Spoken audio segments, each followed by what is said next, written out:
Pelaksanaan subsidi bersasar ini tidak patut dilihat sebagai pengurangan subsidi. Dia patut dilihat dari sudut pengurusan yang lebih cekap. Kenapa kita kata bukan pengurangan subsidi? Sebab untuk golongan sasar, subsidi tetap ada malah 100%. Apa yang kita nak buat ialah subsidi yang kita nak tujukan, bantuannya nak ditujukan kepada golongan rentang. Contohnya rakyat miskin, contohnya B40, malah lapisan bawah itu. Kita nak bantuan itu sampai betul-betul kepada golongan sasar. Bukan kepada orang yang kaya, yang mampu dan bukan kepada warga asing contohnya. Jadi pelaksanaan subsidi bersasar bukan pengurangan subsidi. Sebab golongan yang sasaran itu tetap akan dapat subsidi. Itu poin nombor satu. Keduanya, kita kata kita nak pengurusan kewangan lebih cekap. Tadi saya kata, kita tengok bil subsidi kita, kos subsidi kita dah mencecah 81 bilion ringgit tahun ni. Dan dalam kos subsidi itu adalah subsidi petrol, subsidi minyak, subsidi elektrik, subsidi ayam dan telur dan sebagainya. Dan semua subsidi ini, kebanyakan subsidi ini, dia bukan hanya dinikmati oleh rakyat Malaysia. Ada mungkin lebih 3 juta warga asing yang datang ke sini, bekerja di sini. Dia dah mencari makan di sini. Pelancong yang datang ke sini. Sebenarnya mereka tak bayar cukai. Tapi dia turut menikmati subsidi yang dibayar oleh duit cukai rakyat yang sebenarnya bertujuan untuk bantu orang susah. Jadi kita kata ini tidak cekap. Sebab berlaku ketirisan. Malah dalam aspek diesel. Kita nampak. Dari tahun 2019 sehingga tahun ini, peningkatan kenderaan berdaftar diesel ini hanya lebih kurang 3%.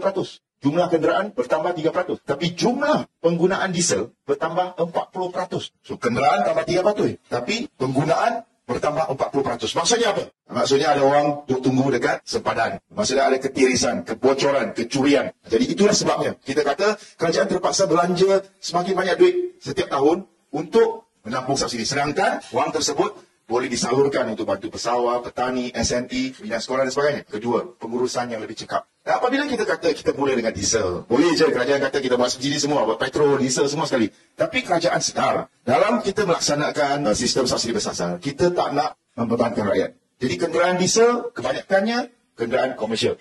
Jadi kalau kenderaan komersial, memang tetap akan dapat subsidi. Satu. Keduanya, kawasan pedalaman di Sabah, Sarawak, selalu memang banyak kita tengok guna kereta diesel. Kenderaan diesel. Maka Sabah Sarawak juga dikecualikan tetap dapat subsidi. Jadi bilangan kenderaan diesel yang akan dikenakan bayaran pasaran dia tak banyak. Satu. Keduanya saya dah kata tadi. Dalam kita kurangkan subsidi ini ataupun kita buat subsidi bersasar ini, penjimatan.